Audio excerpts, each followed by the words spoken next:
ഒരു അഗ്നി ആരാധകനായ മനുഷ്യൻ, ഇയാൾ റമദാൻ്റെ പകലിൽ അങ്ങാടിയിൽ വന്നപ്പോൾ തൻ്റെ മകൻ, അവനുണ്ട് അങ്ങാടിയിൽ അങ്ങനെ ഭക്ഷണം കഴിക്കുന്നു. അവൻ മുസ്ലിമല്ല, അവനിങ്ങനെ യഥേഷ്ടം ഭക്ഷണം കഴിക്കുന്നത് അച്ഛൻ കണ്ടു, മജൂസിയായ മനുഷ്യൻ കണ്ടു. ഇയാൾ അവൻ്റെ കൈക്കൊരടി കൊടുത്തു. എന്തായി ചെയ്യുന്നത്? പരിശുദ്ധ റമദാൻ മാസം ഈ പകൽ മുസ്ലിമീങ്ങൾ നോമ്പെടുക്കുന്നവരും വളരെ ബഹുമാനിക്കുന്നവരുമായി പുണ്യസമയം നീ ഭക്ഷണം കഴിക്കുന്നോ? നിർത്തടാ, ഇനി അത് ചെയ്യരുത് എന്ന് പറഞ്ഞ് മകനെ ഇവനൊന്ന് ഉപദേശിച്ച ഈ കാരണത്താൽ ഇത് കഴിഞ്ഞൊരാഴ്ച 2 ആഴ്ചക്ക് ശേഷം ഇവൻ മരണപ്പെട്ടു. ഈ മജൂസി മരിച്ചു. അയാൾ ആ നാട്ടിലെ ഒരു പണ്ഡിതൻ സ്വപ്നത്തിൽ കണ്ടു. ചോദിച്ചു, മാ ഫഅലല്ലാഹു ബിക്, എന്താ നിന്റെ അവസ്ഥ, എങ്ങനുണ്ട് മരണശേഷം എന്ന് ചോദിക്കുമ്പോൾ ഇയാൾ പറയുന്നു, ഞാൻ എൻ്റെ മകനെ റമദാനിൻ്റെ പകലിൽ ഭക്ഷണം കഴിച്ചതിന് ശാസിച്ച ഒരൊറ്റ കാരണത്താൽ മരണനേരം എൻ്റെ റബ്ബ് എനിക്ക് ഷഹാദത്ത് കലിമ ഓർമ്മപ്പെടുത്തി തന്നു. അങ്ങനെ ഞാൻ ഷഹാദത്ത് കലിമ ചൊല്ലിയാണ് മരിച്ചത്. അതുകൊണ്ട് തന്നെ ഞാനൊരു മുസ്ലിമിൻ്റെ ഫുൾ ഓഫറും അനുഭവിക്കുന്നവനാണ്. ബദറിൻ്റെ രണഭൂമിയിലേക്ക് ഒരുങ്ങുന്ന നേരം അല്ലാഹുവിൻ്റെ റസൂല് സ്വഫ് ഇങ്ങനെ റെഡിയാക്കുന്ന സമയം അവിടുന്ന് പറഞ്ഞു, വസ്സാരിഉ ഇലാ മഗ്ഫിറത്തിൻ മിർ റബ്ബിക്കും വജന്നത്തിൻ അർളുഹസ് സമാവാതു വൽ അർളു ഉഇദ്ദത് ലിൽ മുത്തഖീൻ. ഈ ആയത്തോതി അള്ളാഹുവിൻ്റെ റസൂൽ ഇങ്ങനെ സെറ്റപ്പ് ചെയ്തുകൊണ്ടിരിക്കുന്നതിനിടയിൽ ഒരു സ്വഹാബി ചെറിയൊരു ബാഗുണ്ട്, ആ ബാഗിൽ കാരക്കയുണ്ട്. ആ കാരക്കയും ബാഗും പിടിക്കുന്ന ഈ മഹാൻ കാരക്കയുടെ ബാഗങ്ങ് വലിച്ചെറിഞ്ഞുകൊണ്ട് തൻ്റെ 2 തുടകൾക്ക് 2 അടിയടിച്ചു. ഭയങ്കര ആവേശം. അള്ളാഹുവിൻ്റെ റസൂല് ചോദിക്കുന്നത്, എന്താണ് അവസരം മറന്ന് പ്രവർത്തിക്കുന്നത്? അപ്പോൾ ആ മഹാൻ പറയുന്നത്, ഇവിടെ യുദ്ധത്തിന് വേണ്ടി 10-16 ദിവസം നോമ്പെടുത്ത് പട്ടിണിയോടെ നോമ്പ് പിടിച്ച് പട്ടിണിയോടെ നോമ്പ് തുറന്ന് ഞങ്ങളോട് നിങ്ങൾ ആകാശഭൂമിയുള്ള വിസ്താരമുള്ള സ്വർഗം അതിലേക്ക് വരൂ എന്ന് പറഞ്ഞപ്പോൾ എനിക്കിനി കാരക്ക തിന്നാൻ ഇവിടെ സമയമില്ല, എനിക്കിനി കാരക്കയും ബാഗും വേണ്ട, ഞാൻ സ്വർഗത്തിലേക്ക് പോവാൻ ഒരുങ്ങിയെന്ന് എനിക്ക് തോന്നിപ്പോയി. സ്വർഗത്തിൻ്റെ മണം എനിക്ക് ലഭിക്കുന്നു നബിയേ. ഇതാണ് ബദരീങ്ങൾ. അവരെ ഈമാൻ അഭാര ഈമാനാണ്. സമുദായോൻ്റെ അലറത്തിലെന്നും ഹയാത്തുള്ള സൗകുറ്റ ബദർ ശുഹദാക്കളെ, സമുദായത്തിനായുയിർമാലും കൊടുത്തുള്ള സൗഭാഗ്യമുത്ത് ബദരീങ്ങളെ. അല്ലാഹുവേ അവരെ മദദ് തരണേ. അല്ലാഹുമുർരിജാലു ബലാ ഹുമുൽ ജിബാലു ബലാ കദ്ദഹരി ഫീ ഹിമ്മത്തിൻ ബൽ സാദത്തുൻ കുബറാ. ചൊല്ല് മൗലായ സ്വല്ലി വസാ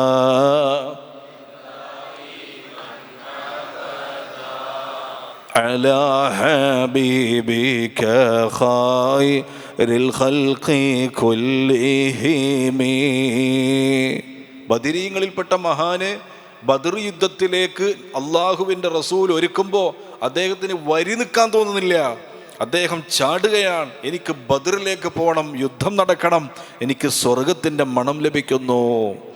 റമദാനിൻ്റെ മാസപ്പിറവി കാത്തിരിക്കല്ലേ, നീ അന്ന് തലേന്ന് തന്നെ പള്ളിയിലെത്തണം. ഈ മാസം കണ്ടില്ലെങ്കിലോ സങ്കടത്തോടെ, പടച്ചോനെ എന്നും മാസം കണ്ടില്ലല്ലോ, എനിക്ക് സങ്കടം വേണം, എനിക്കൊരു ദിവസം നഷ്ടപ്പെട്ടു, നാളെ ഞാൻ ഉണ്ടാവുമെന്ന് ഉറപ്പില്ല, നാളത്തെ പ്രഭാതം എനിക്ക് പ്രതീക്ഷയേ ഉള്ളൂ. അതുകൊണ്ട് അങ്ങനെയുള്ളൊരു സ്നേഹം റമദാനിനോടുണ്ടെങ്കിൽ നീ ഭാഗ്യവാനാണ്. ഞാൻ നേരത്തെ പറഞ്ഞു, ഒരുപാട് പേര് ഹോസ്പിറ്റലുകളിലും കൂട്ടിരിപ്പുകാരുമായി കഴിയുമ്പോൾ ഒരു തിരക്കില്ലാതെ അസുഖമില്ലാതെ നിനക്ക് റമദാൻ നിൻ്റെ മുന്നിൽ കള്ള തന്നിട്ട് ഒരു ആദരവും അതിനൊരു ബഹുമാനവും നിനക്കില്ലെങ്കിൽ മോനെ എന്ത് ധിക്കാരമാണിത്. പെരുന്നാൾ രാവിന് പോലും ലൈലത്തുൽ ഖദറിൽ പോലും കോളേജിൽ കഴിയുന്ന എത്ര മനുഷ്യന്മാരുണ്ട്. ഒരു കുറ്റവാളികളായതുകൊണ്ടല്ല, നിനക്കും എനിക്കൊക്കെ ചിന്തിക്കാൻ അല്ലാഹു തആല ചിലർക്ക് അങ്ങനെ പരീക്ഷണങ്ങൾ കൊടുത്തതാണ്, മനസ്സിലാക്കാൻ. ഓർമ്മ വരാൻ.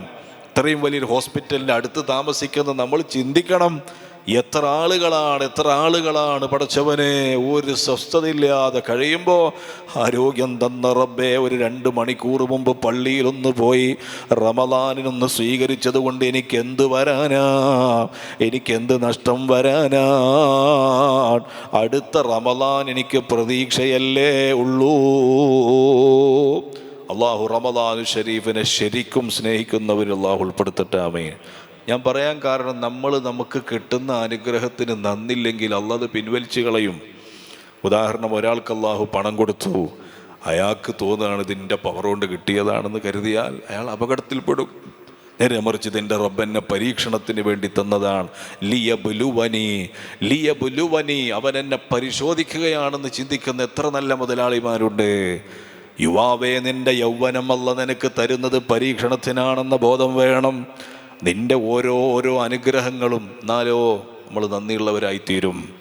ഒരാൾക്ക് യൗവനത്തിന് യുവത്വത്തിന് നന്ദിയില്ലെങ്കിൽ പിന്നെ അയാൾക്ക് എന്തിന് യുവത്വം? അള്ളാഹ് തീരുമാനിക്കുകയാണ്, അയാൾക്ക് അസുഖം കൊടുത്തു കളയാം. അതോടുകൂടെ കഴിഞ്ഞില്ലേ? ആരോഗ്യത്തോടെ കഴിഞ്ഞ എത്ര പേര് എന്തെല്ലാം അപകടങ്ങളിൽ പെടുന്നു. അള്ളാഹു എല്ലാവരെയും സലാമത്താക്കി തരുമാറാവട്ടെ. അപ്പോൾ റമദാനു ഷരീഫ് ശനിയാഴ്ച മാസപ്പിറ കാണാൻ നിൽക്കണ്ട, അതിന് മുമ്പേ പള്ളിയിലെത്തി ഒരു ഒരുക്കം നിന്റെ ഭാഗത്തുനിന്ന് വേണം. റമദാനിനെ ആദരിച്ചാൽ തന്നെ നമ്മൾ രക്ഷപ്പെടും മോമിനീങ്ങളെ. അതാണ് റമദാൻ്റെ പ്രത്യേകത. റമദാനിനെ ആദരിച്ചാൽ രക്ഷപ്പെടാം. നുസ്ഹത്തുൽ മജാലിസിൽ കാണാൻ കഴിയും, ഒരു അഗ്നി ആരാധകനായ മനുഷ്യൻ, ഇയാൾ റമദാൻ്റെ പകലിൽ അങ്ങാടിയിൽ വന്നപ്പോൾ തൻ്റെ മകൻ, അവനുണ്ട് അങ്ങാടിയിൽ അങ്ങനെ ഭക്ഷണം കഴിക്കുന്നു. അവൻ മുസ്ലിമല്ല, അവനിങ്ങനെ യഥേഷ്ടം ഭക്ഷണം കഴിക്കുന്നത് അച്ഛൻ കണ്ടു, മജൂസിയായ മനുഷ്യൻ കണ്ടു. ഇയാൾ അവൻ്റെ കൈക്കൊരടി കൊടുത്തു. എന്താ ഈ ചെയ്യുന്നത്? പരിശുദ്ധ റമദാൻ മാസം ഈ പകൽ മുസ്ലിമീങ്ങൾ നോമ്പെടുക്കുന്നവരും വളരെ ബഹുമാനിക്കുന്നവരുമായി പുണ്യസമയം നീ ഭക്ഷണം കഴിക്കുന്നോ? നിർത്തടാ, ഇനി അത് ചെയ്യരുത് എന്ന് പറഞ്ഞ് മകനെ ഇവനൊന്ന് ഉപദേശിച്ച ഈ കാരണത്താൽ ഇത് കഴിഞ്ഞൊരാഴ്ച 2 ആഴ്ചക്ക് ശേഷം ഇവൻ മരണപ്പെട്ടു. ഈ മജൂസി മരിച്ചു. അയാൾ ആ നാട്ടിലെ ഒരു പണ്ഡിതൻ സ്വപ്നത്തിൽ കണ്ടു.